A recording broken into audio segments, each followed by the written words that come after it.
सड़क हादसों को लेकर बरसों से लोगों को जागृत कर रहे हेलमेट मैन राघवेंद्र कुमार भारत में होने वाली मोटो जीपी रेस को लेकर बहुत चिंतित हैं। उन्हें लगता है कि इस तरह के आयोजनों से देश के युवा प्रभावित होंगे और सड़कों पर बाइकर्स की रफ्तार और तेज़ हो जाएगी, जो यकीनन सड़क हादसों को और बढ़ाएगी। हेलमेट मैन के मुताबिक सड़क हादसों में होने वाली मौतों के मामले में भारत पहले ही नंबर 1 पे है और इस तरह की रेस के आयोजनों से देश के युवा प्रेरित होंगे मौत की रफ्तार बढ़ाने में। हेलमेट मैन ने एक वीडियो जारी कर सरकार से अपील की है कि वो इस तरह के आयोजनों की इजाज़त न दें, नहीं तो अंजाम भुगतने पड़ेंगे। इस संदर्भ में हेलमेट मैन ऑफ इंडिया ने राष्ट्रपति और प्रधानमंत्री को भी पत्र भेजा है। तो चलिए सुनते हैं कि हेलमेट मैन क्या कह रहे हैं। दर्शकों, उनकी बात को ध्यान से सुनना बहुत ज़रूरी है, क्योंकि कहीं ना कहीं आपके घर के युवा भी मोटो जीपी जैसे आयोजनों से प्रभावित और प्रेरित हो सकते हैं।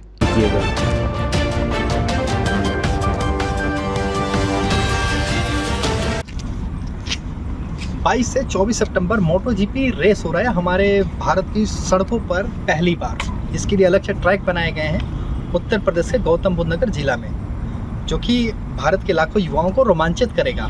और इसको लेकर के बहुत ज़ोरों शोरों से राज्य सरकार तैयारी कर रही है। और ये जो रेस अभी तक 30 विकसित देशों में हुआ करते थे और 31वां देश हमारा भारत है, और इसको फेयर स्टेट कंपनी करा रही है, और जो कि लेकर के लोगों में काफ़ी उत्साह भी है।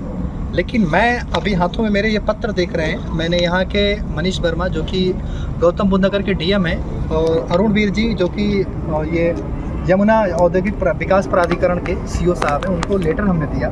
क्योंकि हमारे भारत में सड़कों पर मौत होने की वजह से 4% जीडीपी का नुकसान है, और हम पूरी दुनिया में मौत के आंकड़ों में नंबर 1 है। ये जो रेस आयोजित किए जा रहे हैं, ये कहीं ना कहीं हमारे भारत के युवा काफ़ी प्रेरित होंगे मौत की रफ्तार बढ़ाने में।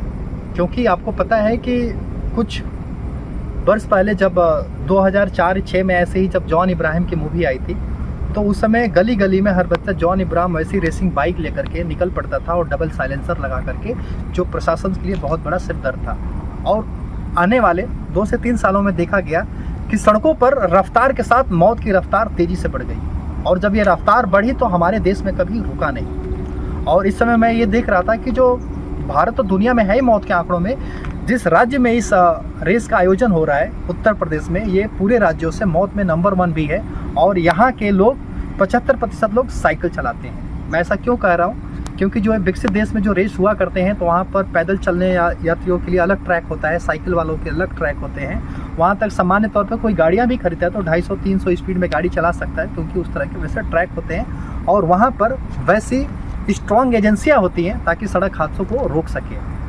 हमारे भारत में वैसा कोई मजबूत ढांचा है ही नहीं, अभी हम उससे लड़ ही रहे हैं। हमारे भारत के परिवहन मंत्री 2020 में उन्होंने कहा था कि मैं भारत के में 2024 तक 50% सड़क हादसे कम कर दूंगा, और उसके लिए पूरे इंटरनेशनल मीडिया ने जगह भी दी, और बहुत बड़े ज़ोरों शोरों से उसका ब्रांड हुआ। लेकिन 2 महीने बाद ही उन्होंने इस स्टेटमेंट को वापस ले लिया कि मैं सड़क हादसों को कम नहीं कर सकता हूँ। और जब इन अधिकारियों को मैंने लेटर दिया, इस पर प्रकाश डाला, मैंने बताया कि इस रेस के बाद हमारे भारत के सड़कों पर किस तरह से मौत की रफ्तार बढ़ने वाली है, तो उन्होंने कहा कि राज्य सरकार कर रही है, और ये उन्होंने पत्र भेजा भी है, आश्वासन भी दिया है हमें। और मैं इस वीडियो के माध्यम से केंद्र सरकार, गडकरी जी तक भी, मिनिस्ट्री तक भी देना चाह रहा हूँ कि ऐसे रेस को आयोजन से रोकें, क्योंकि ये कहीं ना कहीं ये रोमांच में जो कि विदेशी नागरिकों द्वारा जो ये किया जा रहा है, और हमारे भारत की युवा उस तरह से न स्ट्रक्चर है, न ढांचा है, न उस तरह से लड़ाई लड़ सकते हैं, न सुविधाएं हैं, जो कि कहीं ना कहीं इन रेस की वजह से, मौत की रेस कहीं ना कहीं सड़कों पर बहुत ही आने वाले। हमारे जीडीपी तो 4% पहले से नुकसान में है ही, ये मौत के आंकड़े भी बढ़ाएगी ही, और 90% हमारी जनता को इस रेस से कोई फ़ायदे नहीं है। और सामान्य परिवार के लिए भी आज भी ये सड़कें जोखिम भरा तो रहता ही है, क्योंकि सड़क हमेशा 90% परिवारों को प्रभाव डालती ही डालती है। लेकिन इस रेस के बाद कहीं ना कहीं हमारे भारत के 1.4 बिलियन नागरिक के लिए एक दहशत का माहौल भी हो सकता है, जो उसके कारण ऐसी रेस होगी। ये 7 साल का कॉन्ट्रैक्ट है, जो ये कहीं ना कहीं ऐसा ना हो कि हमारे देश में ऐसे हालात को कहीं ना कहीं हमारे हाथों से भी छूट जाए ऑप्शन।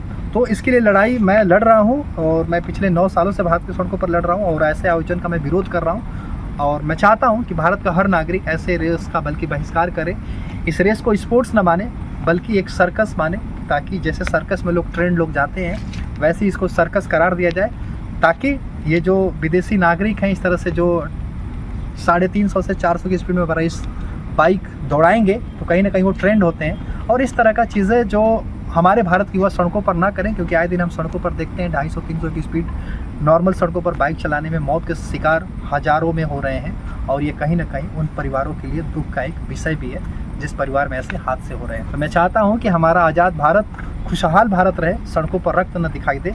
और उसके लिए हमें आशा है कि आप सभी लोग मेरा साथ भी देंगे, और ताकि ऐसे आयोजनों के प्रति हम एक कड़ा संदेश लेकर के आने वाले चुनौतियों को रोक सकें और आज़ाद भारत को खुशहाल भारत कर सकें। जय हिंद।